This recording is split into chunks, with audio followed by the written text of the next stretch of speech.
and gentlemen, welcome to another episode of Reveal and Heal podcast. You know, guys, it's been a moment, and this is the first one of the year. And you know, I could not move without permission from God. So this is the first episode of the year 2022, and it's going to be an amazing topic that we're going to talk about: losing and winning. You have to lose to win. And we have an amazing guest today that's going to talk about that. And so that topic alone, I know that there are people listening that can relate to that. If you are alive and the blood is running warm in your veins, you can relate to losing and winning. And it's a must. It's a must. You have to lose to win. You appreciate the winning when you lose. So I need for you to go ahead and tag your friends. Go ahead and call up your neighbors and your family and let them know that Reveal and Heal podcast is now on Relationship Lounge YouTube channel. We are live and we are sharing today. We want you to share. We want you to come in and we want you to like. Dr. Crystal Pugh is in the building. She's going to be sharing with you the blessings and the wins and the losses, so that you may be encouraged, so that you may be inspired. So go ahead and call up people that you know that need to hear a motivation word. Ladies and gentlemen, this is Motivation Monday, and we got a word for you. Pastor Pugh, Dr. Pugh, let me get it right. And you know something, I didn't mention to you before we got started that I actually seen your graduation on Facebook Live. Okay. Yes, it was so grand. And I think I want you to talk about that a little bit. But first, I just want to go ahead and get it started and welcome you to the thousands of followers that are listening and looking at your beautiful face. Hello, and how are you this evening? Hi, everyone. I am doing well. Thank you so much for this awesome opportunity. I am just so elated, and as I said before, I honor you, woman of God, for hearing the voice of the Lord for such a time as this. Now, that's what I like, hearing the voice of the Lord, because that's exactly what happened. I heard him, and your story is just so breathtaking. It's going to be words of encouragement to free people, you know, to break the chains off of them, because there are many listeners, men and women, that suffer in silence. And this platform here is Reveal and Heal. You can't heal if you won't reveal. So I'm moving forward, ladies and gentlemen, and I'm starting with you this morning, Dr. Pugh. You stated that you are a first generational pastor and ordained to preach from your mother's womb. I want you to share with the audience what exactly is it that took place and how do you know that? Glory to God. Amen. One thing that we have to understand is that we belong to a covenant making God, a covenant keeping God. God makes covenant. And we also have to understand that even before he put our moms and dads together, that we told God yes. We gave God a yes. And that's after we gave him our yes. He put our moms and dad together. How do I know this? Because he said the same thing to Jeremiah. He said, Jeremiah, I knew you before you were formed in your mother's womb. So if he told Jeremiah that, the same exists with us. And so to even have God to minister that to me when I was seeking him for a lot of answers, my mom, I'm number 10. I'm baby number 10. I'm the baby. I'm number 10. And my mom, you know, as I got older, my mom began to tell me, she said, Crystal, when I had gotten pregnant with you, she said 2 doctors wanted me to abort you. So right out of the gate, there were hits on my life. And as men and women of God, this is how you know that you were called and you were chosen. And I always tell people, whenever there's a difficult pregnancy, you already know that you were ordained a prophet, because the enemy does not want the prophet to come through the birth canal. And so here it is in my life, 2 hits. Then when my mom was about 7 months pregnant, and this is my mom telling me about my life. When she was 7 months pregnant, she said a demon literally came to her and told her, when you get ready to give birth to this baby is going to die and you're going to die. And my mom said she remembered getting upset. Now, my mom is missionary, mother of Zion. She'll be 88 this year. She said, initially I got afraid. She said, but then I remembered the word of the Lord when the Lord told me when they wanted me to abort you, that you are going to have this baby. And she said she began to rebuke the devil. She began to gain her strength. And literally, when it was time for her to have me, I began to come out of the birth canal. And all of a sudden, she said, I went up and even went up into her rib area where she could barely breathe. So you can't tell me that our God, he is gravity. So he can defy what he wants to defy. And he defied gravity with this baby. For whatever trap the enemy had set for me coming out of the womb, the Lord blocked it.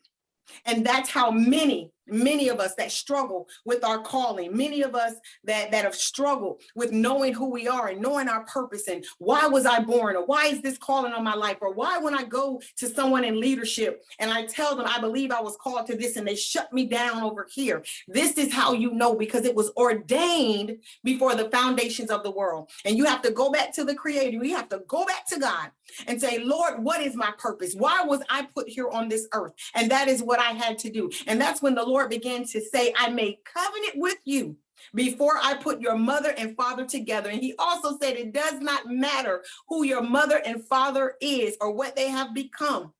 He said, I said in my word, and I mean it for each and every one of you, the fruit of the womb is blessed.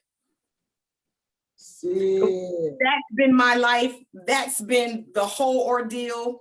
Even as a little girl, seeing demons and so forth and so forth. And now I'm the first generation pastor and was chosen to break curses, but we'll get farther into that. Glory to God. You're the 10th child. I'm number 10. And you're the first, the 10th and the first. Yes. Yes. When did you get ordained? 2015. So what was it like for you? Because I know I can hear the questions in people's minds, wondering what your life was before you got ordained. You had to go through some turbulence, honey, because you defeated death. Yes. Yes. I've gone through so much. You're looking at a 14-year-old mother. I had my first child at 14, but hear me when I said that the enemy was after me. From the time I was conceived, there were hits on my life. Yeah. And I saw the demons at age 3. I saw them. They would come to me. My mother used to think that I was having, that I would watch a movie and was just having nightmares. And I used to say, no, I used to try to describe them to my mother, but they were there waiting. Hear me. They could not enter to make their plan until age 14, when I opened my legs. And that was a gate for the enemy to enter in. And that was the place. That was the place of my trauma. That was the birth of my trauma. Because literally, it wasn't the people, it wasn't the women in the streets that were dogging me out and talking about me. It was the women in church that had titles like missionary, sister this, that wore the long skirts, doilies on their heads, that forgot that they had babies at 12. But see, I didn't know that at age 14. So it's like all the targets came at me because of the entrance of the gate through sex. And so I remember wanting to kill myself. And I have a brother that was a kingpin drug dealer. And I remember seeing him hide his 357. I'm 14 now. I remember seeing him hide that 357 Magnum up in the top of the closet. And because so much was coming at me, and because I was vulnerable, and probably at 14, I probably couldn't even spell the word vulnerable, but that vulnerability at 14, not knowing what to do because of the barrage of bullets that were literally coming at me, I put the gun to my head, and immediately it's like God showed me a vision of my mom and dad over a casket crying. And I came to myself and I put the gun away. And so I remember saying in my head, because I'm talking about my friends, parents, it was like I was on a ship by myself. And I remember saying to myself at age 14, I'm going to show them. I guarantee you this. And it's like I spoke an unrealistic word out of this 14-year-old mouth that followed me for 35 years. 35 years. And the Lord just dealt with me in last year in November. The Lord took me back to my hometown. I thought I was going to preach, but he took me back to bring deliverance to me. And he took me back to that age, because all of my life, when I looked at my relationships, woman of God, and I'm here to say this to every beautiful, awesome, anointed, pretty, bad to the bone woman that is watching, that have ever gone through anything. God took me back to my place of trauma, and he let me hear exactly what I said at age 14 that was unrealistic, that was due to being vulnerable, due to being from the hurt that was coming at me at age 14. I don't know anything at 14. And when he took me back, he began to deal with me, and deliverance came. So for 35 years, hear me, woman of God, for 35 years, any relationship that I got into, it had to fit what I was doing. But remember, I said that at age 14, not knowing that that was totally unrealistic. So when I played basketball, he had to play basketball. If I was in ministry, he had to be in ministry. If I was in fashion, he had to be in fashion. Now, where do we do that? So you know that was the 14-year-old girl that was talking, that led my life. And that 14-year-old girl literally caused the relationships and marriages not to work in my life. So that day I detached myself, released myself, divorced myself from that 14-year-old Crystal that spoke those words. And since then, God is truly, I'm talking about set free. He has set me free. So I'm not the old 14-year-old Crystal any longer. You're not that 14-year-old traumatized little girl. Mm-mm. No. You know, you just spoke life. Oh my God, I felt every bit of that. Mm. I'm so glad that you went in that direction, because there are so many prophets that have been called to the nations that dealt with the fight where the demons are concerned as small children. And it's just like going through, molestation or being touched and not understanding certain emotions that you're being introduced to.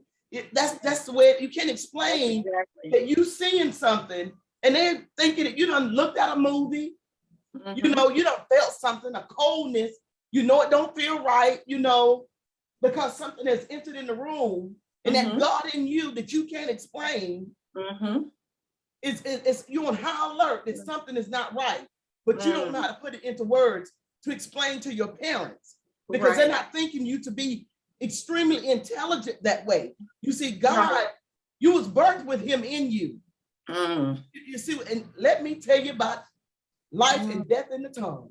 As a prophet of the Lord, you spoke at 14 years old, unbeknownst to you, knowing that you were that chick.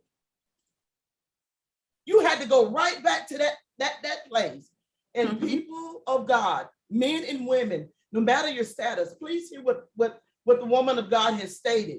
In order to get free, you got to go back. You got to go back. You cannot run from your past. You cannot act like it didn't happen. You got to go back. And to face your past can be traumatizing, but you are set free though. When you face that thing that bound you, you get free. That's why Reveal and Heal podcast is what it is. You cannot heal if you won't reveal. Come on. Absolutely. Absolutely. Oh my God, sis, you made it. I know you could just preach a whole hour or two just on that, but I've got so much good stuff. Oh, I've got so much good stuff for you to share with us. Okay, so now we know that throughout that period, because you had been called before you were even birthed in your mother's womb, he placed you sanctified in your mom's womb with a mission and a purpose on this earth. So a lot of things happen. This topic is really something that sometimes you got to lose the wind, and you just land it out there. Let's talk about, you were diagnosed with cancer twice. Let's talk about it. Awesome. I'm going to just start. I was married to an apostle during that time. I won't say any names, but yes, I was diagnosed 2014. I remember coming into the year 2014, everybody was like, the year of the double this, double that, stand up, turn around 5 times. God is going to do this. Everything was double. But I came into 2014 and I was diagnosed on my birthday, January 28th, 2014 is when I got the word that I had breast cancer. And it was the same day that the ice storm hit Atlanta, Georgia. And so we were iced over for 2 weeks. So for 2 weeks, I was iced in. For 2 weeks, the enemy was trying to torment me, because every time a commercial would come on, it was something dealing with the Cancer Services of America. It got to the point where it literally started messing with my mind. But I remember one day I girded up the loins of my strength. And I told God, I say, Lord, I know you're a miracle working God, because I've seen you work miracles. And if you choose to take this breast cancer out of me, I know you can do it because you're God. But if you choose not to, give me the strength to take every hit, every pain that comes along with it. And the Lord began to deal with me. And people of God, I didn't even stop there. I began to give God my request. And I say, Lord, if I have to go through this, my 2 daughters will not have to endure or have breast cancer or have to go through what I went through. And I also told the Lord, I said, and I don't want chemo nor radiation to touch my body. And so that's when I began to strengthen myself in the Lord. The Lord began to visit me. So when it was time for me to actually see the doctor after those 2 weeks and everything, they began to prep me. And here it is again, another conversation with my mom. I went back to my mom in maybe 2001. She ended up with breast cancer, and they removed half of her right breast. And so we went back in history. And my mom said, you know, there were several others. You have a great grandmother who they told her her breast literally rotted off, but they didn't know back in the day that it was breast cancer. They didn't have the medical tools and the medical science and intelligence that they have today. And so when I went to take the BRCA test, this test it was not hereditary. It was not in our bloodline. That meant it was a curse. And I'm here to tell some of you watching today, you were created to be a curse breaker, to break curses that have come down the line of things that was not your fault, but you received by default. And I told God, the buck stops with me. And when I began to tell God the buck stopped with me, I went through everything. I had a double mastectomy. I went through the pain. I'm telling daily. It was like an elephant was sitting on my chest. It was painful. I did the whole breast reconstruction. Now, remember, I'm married. So right when I was going through breast reconstruction, the apostle, who was my husband at the time, began to verbally abuse me as if I wasn't already kicked down. He began to try to press me down even more. And it was like I was living in a home of hell while going through the whole breast reconstruction process. That it had even gotten to the point where I say, God, if I have to go through this for the rest of my life, I don't think I'm going to be able to make it. I said, but God, if this man does not change, just remove him. And when I went in to have my final surgery to have the implants put in, he went to the house. He didn't even show up at the hospital. He went to the house, packed his clothes, and moved out. So when I came home, people of God, hear me. When I got to the house after that, it was an outpatient surgery. I saw that he had moved, and I didn't say a word. We didn't even speak about it at all. But God let me know that he did the moving. But God also said this to me. He said, Crystal, you shall keep moving forward. And out of that situation, God birthed the book, What is Your Purpose? And so from then on, I continued to move on because I was determined in my heart, after facing death so many times, that I believe I'll run on to see what the end is going to be, like the old folks used to sing in the church. And so here it is, 2 years later, breast cancer shows up again. And that's when I begin to say, God, why? Why me? I said, why do I have to go through this again? And the Lord told me to go to the book of Job. Hear me. With my old educated self, the Lord said, read the book of Job. But out of my lips said, Lord, I've read the book of Job. I know about the story of Job. I know about Satan coming in and you asking Satan, where have you come from? And all of that. The Lord said, read. And I believe that if I had shut my mouth and done what the Lord told me to do, I wouldn't have had to read as many scriptures because he was leading me there. So when I got to around the 12th chapter, somewhere around the 9th verse, Job said, how do you know it was not the hand of the Lord that had done this? And all I remember doing was falling falling on my face and worshiping, because I remember Job, that when all those things happened to him, Job didn't throw in the towel. The Bible says Job fell down and he worshiped. And as I worshiped the Lord, I pointed to that tumor, that new tumor that grew there. And I said, you might as well worship the Lord too, because you're going to worship right up out of my body. Oh my God. Woo! I was not playing with it. And guess what? I still didn't have to have chemo nor radiation. And the Lord began to minister to me and said, now you're walking in a double portion of healing, that when you lay hands on the sick, they'll recover. He said, yes, you operated in it before. He said, but this time it's going to be in the double. He says the things, the pain that you've endured in your body, you'll be able to feel the pain of others, and you'll be able to lay hands on them, whether they were hurt by a relationship, whether they were abandoned, let down, dropped, disappointed, whatever the case may be. God said, when you lay hands on them, he said, you're going to feel it. And he said, that's when I'm going to go in and I'm going to heal them, even in the deep chambers that no one knows about. God even said, I'm going to go and I'm going to gut it out, so that no roots will be able to be left in the sand to try to grow again. My God. My God.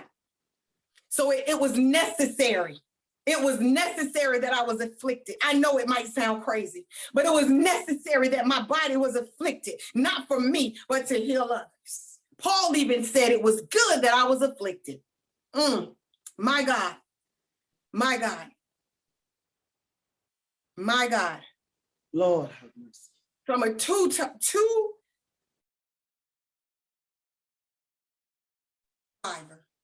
breast cancer, and only God. Only God. They're breaking a curse. I had to destroy a curse. You're bringing clarity, sis. You're bringing clarity to the things that the enemy tried. He tried. But when there is purpose on your life, it's got to go. Yes. And God is glorified. God is glorified from what the enemy tried. He does not succeed. It puts me in mind of the verse of scripture, no weapon formed against you shall prosper. So see, that's to say that he gonna try. The weapon's gonna form, but they will not prosper. At all.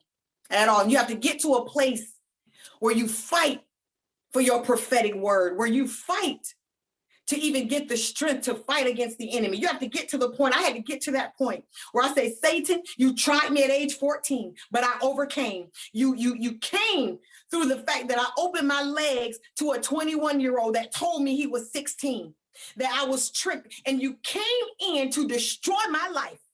But because of what I've gone through and because of what the Lord has brought me to, it is my duty to wreak havoc on Satan's kingdom. You know something? I'm talking about with a vengeance. He should have killed you. He should have killed you, sis. I'm talking about you come back with a vengeance. I want everybody that's listening to look at the timeline. Look at the timeline with this sister. When she was born, the enemy had already declared he was going to kill her and her mother. 14 years later, she was lied to by the enemy. He wanted to take her out through that birth. He wanted to take her mind through that situation, age 14. Then, on her birthday. Now, you said it was what was that? It was another 14, 2014. You better know it. 2014. Are y'all listening? Are y'all paying attention? 2014. Check out this timeline, y'all. Yes. Check out this timeline. And he lost again. He lost again. Sis, I want everybody to just pay attention. You never lost faith. Your faith got stronger and stronger.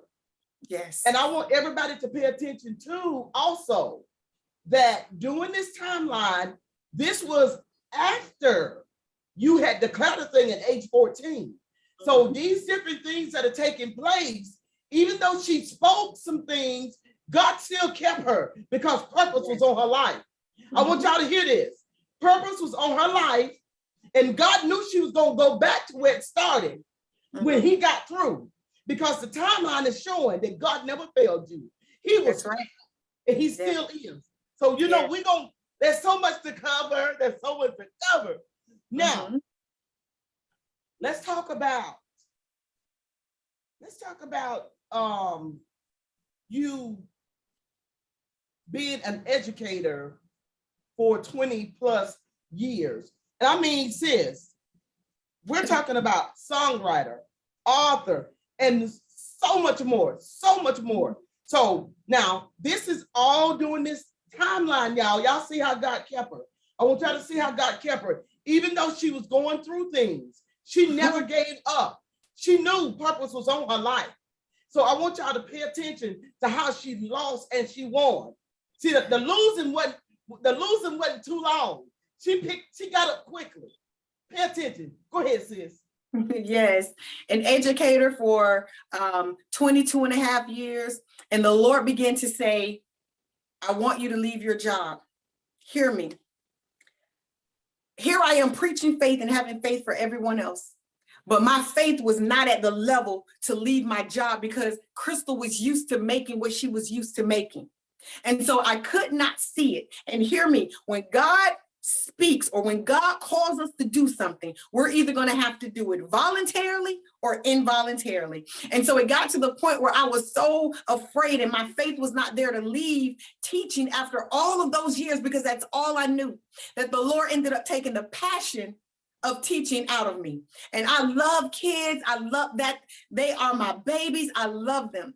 But when the Lord said it's time to go, because the Lord says there's something greater. So the Lord had to teach me, you cannot stay in the familiar and say you're with me, because our God is an unfamiliar God and an exceeding God, that it doesn't matter how high we go. Guess what? We still have to look up to him. He will never let us get that familiar with him. And this is why he presses us to make moves, sometimes geographical moves and so forth, and transitions.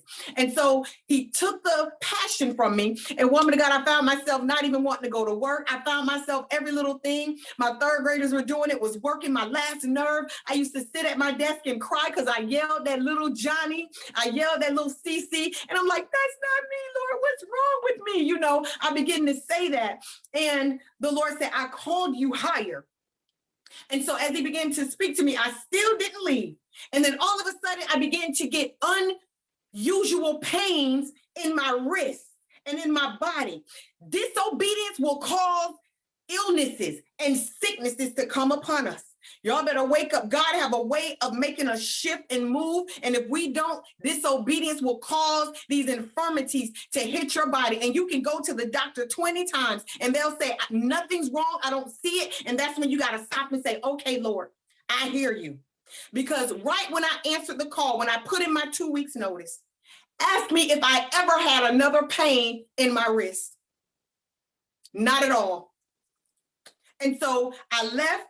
And not even knowing when I left, was it a little fearful? It was, because I was in an unfamiliar place. But God blessed me to have my own business. I own a tax office. I own a tax enterprise. I own an office and an enterprise with 3 offices up under me. All this God was setting up for me while I was sitting and waiting for my regular paycheck to come every month. God set me up to make way more money than what I was making. And then he allowed me to have a boutique. Now I'm a life coach, a mentor. I'm mentoring pastors. I'm birthing nations, and every prophetic word that came to me, it is in operation now. So now I understand why the devil didn't want this voice to get out. And this is why even when I minister to people, and I'm speaking to some of you right now, women of God, men of God, stop toiling with these local people in this local drama when God have called you to the nations. You don't have time to deal with the local. God is trying to build you and get you here, and we're contending with who don't want me this, whose opinion, I don't look like a pastor, you look more like an usher, or God didn't call you to be a prophet, and all of these hang-ups that's keeping the people of God right here when God said it's time to go to the ascended realm. I've called you higher. So now from here on out, you will not allow the spirit of other people's issues, nor the spirit of other people's opinions to control your life. God is the one that is in control. And I had to fight through many things, many obstacles. The very people that prophesied the word to me came against me. The very people that God put me in places. And when I say in places, God put me in the fire. And when God puts you in the fire, stay there until he leaves, until he removes you. Because that's when you're being refined. That's when your back is being made strong, that no matter what they say about you, it'll roll off your back like water on a duck's feathers. This is your season. This is your time. Hear me. This is the season to lift up your head and do what God has called you to do. This is your season of new. God is now shifting the trajectory of your thought process. That is not about what man say, but it's all about what God says. And this is your season now in 2022. I know I'm going a little bit ahead, but 2022, this is your re-year that everything you lost is going to be regained. As a matter of fact, for some of you that are watching, this is your year of restitution with recompense, meaning God said, I'm going to give you double and I'm going to bless you because you even went through some shame. My God, let me slow down. My God from Zion, this is our year, woman of God. This is our year. Jesus. My God. Y'all, listen. I want you to breathe right now. Some of y'all done took off running, and I know it. Hey, y'all just got a word. Y'all got a word. Y'all, and listen. This is a long overdue word for some of y'all. This is a Selah moment. I'm telling you. And I'm not normally speechless, but oh boy. I want Dr. Crystal to talk about recently she graduated, y'all. The winning just keeps going. She just keeps winning. She just keeps winning. But y'all done heard about the losses. You see how the winning outweigh the losses? Yes. It's like they say the good always outweigh the bad. Talk to us and tell us, you were a teacher, and with all these other giftings, I read your bio, all this other stuff that you have going on. What is it that compelled you to go back to school, and what is your doctorate? My doctorate degree, I have a Doctor of Divinity. And so because I have a secular degree in education, elementary and middle school education, and since I was in ministry, I just decided to just, you know what, the Lord dropped it in me, just go on and get my doctorate degree in ministry. And so that is one of the goals, or one of the dreams that God placed in me to do, and I did it. And I encourage others, but one thing I always remember out of all of these degrees, even Paul he said, the letter killeth, but the spirit brings life. And so with my degree, it's just to really get indoors. It's just to have that extra endorsement. But I don't look for the degree to get me anywhere, because it's God, the one that opens the doors. So you just felt a need to add it to what you have already, so that you can reach a broader audience. You can. Yes. It's like, for instance, being in taxes. It's like the more you know your audience, you can reach a broader people. The more that you know, people will be reached, but there are certain doors that God will call you to. Absolutely. Without shame, because you have studied to show yourself approved. That's a workman that needed not to be ashamed, rightly dividing the word of truth. Yes. Let's talk to some people that need you to give them direction, because that's a 14-year-old that is, feeling real low and don't have the support, don't have the church background, don't know prayer. The child is 14 and up against a lot of things because her home is not stable. There's a lot of excuses that young people make when they do certain things. But I believe that God, in his amazing grace, this moment here is for such a time as this, because they need to understand that they're not alone. Mm-hmm. Can you speak to that 14-year-old? Yes. One thing about the millennials that I have found out, and I was that same girl in my generation, I wanted the truth. And one thing that I can say about the millennials, they are looking for the truth. Yes, because we grew up in homes that were not perfect. We grew up in homes where mom and dad was in church on Sunday, but coming home drinking and partying all week. Confusion.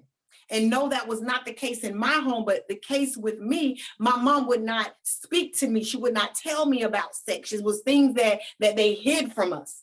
So the church and some of our parents didn't do us justice. And so now you have these millennials that's seeing everything because they can Google it, but they want the truth.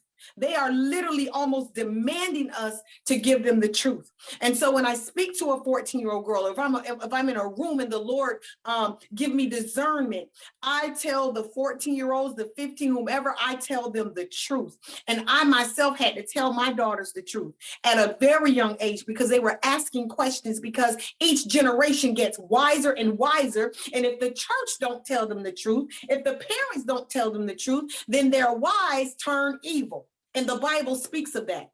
And so we have to be honest. I had to tell my girls, and I would tell another 14-year-old what it's going to feel like, smell like, look like, and anything else. I have to be honest when it comes down to even them knowing who they are. If they don't find out who they are by the church or in home, or really in the home it starts, and then if they're in the church, if we don't speak it to them, then the streets will. Or the enemy will send some joker along, just like he did with me, to lie to me, to enter into a gate, either the ear gate. My gate was through sex. And this is what gets them caught up, and this is what will get them, they get pregnant or they start, experiencing drugs, because the truth have not been laid out before them. So if we're in the word of God and we say that the word of God, when it says the truth will make you free, why can't we help them to get free? Why do we get silent when it's time to help others get free? But when they fail or when they mess up, now we want to beat them down and judge them.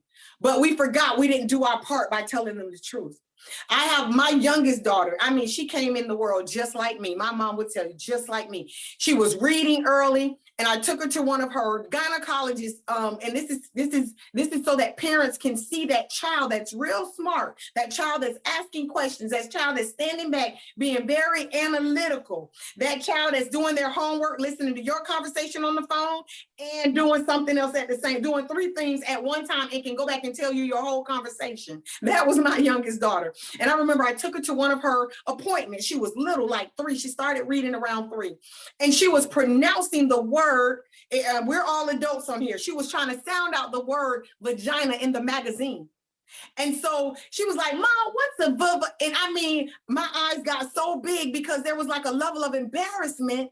But this is a child that was reading early. So what I did, I couldn't tell her right then. I just took her magazine and put her book in her hand. But these kids are looking for the truth. And there were times that I told my daughter something different, and she stood there and she looked at me. I'm talking about 3, 4, 5. She said, Mom, that's not right. She just had that's something not right. And that's because I was doing her an injustice by not being truthful with her. I didn't say I had to tell her about the dirt, the damage, and all of that, but we have to be truthful. So to that 14-year-old girl that's struggling, to that 14-year-old girl that's confused, to that 14-year-old girl that might have been touched, for that 14-year-old girl that might have been raped, that 14-year-old girl that people are calling names, that's saying you're not good enough, you're not pretty enough, you're not smart enough, you're too black, you're too light, you're too skinny. I'm here to tell you that there is greater on your life. God has so much in store on your life and in your life, that when you listen to the truth, and when you even go to God for the truth, you're going to see that your life is not going to be the life that you thought it would be. Your life is not going to be the life that your society or your neighborhood says it should be. You're looking at someone that defied where she came from, hearing gunshots every night. You're looking at someone that was lied to. You're looking at someone that had a baby at an early age. You're looking at someone that got involved in things that was not pretty. And God made me an overcomer, and you too are an overcomer. All you have to do is hold fast to the word of the Lord. Pray to God. He'll guide you if no one else is there to guide you. And that's what I would say to that 14-year-old, even to that 14-year-old me, if I can go back and talk to her. Right, right.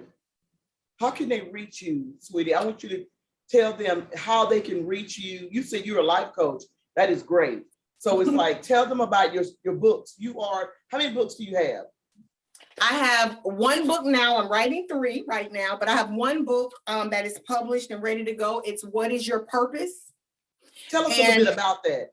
Okay, what is your purpose? When I went through what I went through, the whole divorce with him leaving, and God told me that I shall keep moving forward, the Lord birthed this book, What is Your Purpose? Because at the time I didn't know my full purpose. And the Lord began to deal with me with my identity. And I talk about identity crisis in this book. And the Lord began to say to me, when purpose is not known, meaning when I don't know my purpose, abuse is inescapable and it's unavoidable. That means when we don't know who we are and we don't know our purpose, abuse is prevalent. We'll allow other people to abuse us with their opinions. We'll allow other people to abuse us with the projections that they put on us. They'll put insecurity projections, all of these things. And then it's unavoidable. We can't even avoid it, to the fact that we in turn began to abuse ourselves. And so the Lord birthed this book when he was dealing with me with some identities that I was going through. And so out of pain, birth this book. Out of going through that divorce, him leaving, coming out of breast cancer, I wrote this book in 2016. You can definitely, you can reach out to me at crystalpughministries.com. You can send me an email. I am not one that shuns people. I literally talk to people one-on-one. I don't have a secretary in between, I'm scanning my calls or anything. I take, because I know what God has called me to. And so I'm also on Facebook at Crystal Pugh Ministries. If you go on Facebook, Crystal Pugh Ministries, hit the like button. I have a Meaningful Monday where I'm on every single Monday, and it's Meaningful Monday Uncut Prayer and Prophetic Release. I'm on there every single Monday. My personal Facebook page is Dr. Crystal Pugh. You'll see plenty of things, many things that I am doing there. I'm on Instagram as Crystal S. Pugh. You can always reach me. You can always inbox me. I make myself available. I make myself available to whomever's real about God, who's giving God a real yes, and who's at the place of giving God a real yes. And I can help you get through it, because when we give God a real yes, woman of God, it costs us everything. But I am one that have gone through it. And if it costs you, I'm there to coach you and push you into your purpose and help you birth out everything that God has for you to birth in this earth. God, this has been so amazing. This is the breakthrough for the year. You're the first one, and this is, thank you, God. Thank you. Thank you, God. What time on Monday is your Monday minute? 11 a.m. Eastern Standard, and you can always go back and watch the replay. Is that on Facebook Live? Facebook Live, yes, on Crystal Pugh Ministries page, Facebook Live, yes. Sis, when I tell you, you're one of those that, you just can't get enough of. Oh my goodness. And one other thing, I'm a mentor. So I mentor pastors, I mentor women that are older than me. It's KMU, Kingdom Mandate University. The Lord made me a mentor as well. And I'm talking about I mentor pastors who was hurt, pastors that lost their ministries, and Lord is using me to restore them. I'm restoring my passion, and what God has put on me is to restore those that have been wounded and to get them back in position, to get them back in place. Sis, that is so great that you are doing that. It's a lot that's needed. Yes. That is so needed, because it's a great fall, Yes. in the ministry right now. And it's because no one has anywhere to turn, Mhm. and we're just people. We're Yes. just people that's been called. Some people may have prayed for it, but then there were others that tried to run from it. Like me. Oh boy. Ladies and gentlemen, put your hands together and show your love for Dr. Crystal Pugh. Thank you so much for gracing this platform with your anointed self. Thank you so much for allowing God to use you. Thank you for your transparency. Thank you. There's no room on this platform to be nothing but transparent, because it's an opportunity for you to speak to the masses. And if it's one that you reach, you have done your job. Thank you. Yes. Oh my God. Ladies and gentlemen, the Monday motivation quote for this morning. There is an old saying that applies to me. You can't lose a game if you don't play the game. That quote is by William Shakespeare. Ladies and gentlemen, please continue to follow us, Reveal and Heal podcast on Spotify, Amazon, iHeartRadio, all the major podcast outlets. You can also join us on Relationship Lounge YouTube page, and you can actually see all of the past episodes for the past 3 years. You can see it on the YouTube page.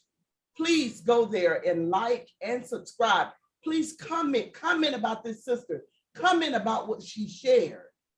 Let the world know what her testimony, what her sharing has done for you. I want to thank all of the followers, your faithful followers over the years. Thank you so much. I'm Coach Debb. It's been a pleasure and an honor. I'll tell you what, you can heal if you want. Yes. Remember to love yourself, love everybody, and be an example. Have an amazing day. Bless you, sis.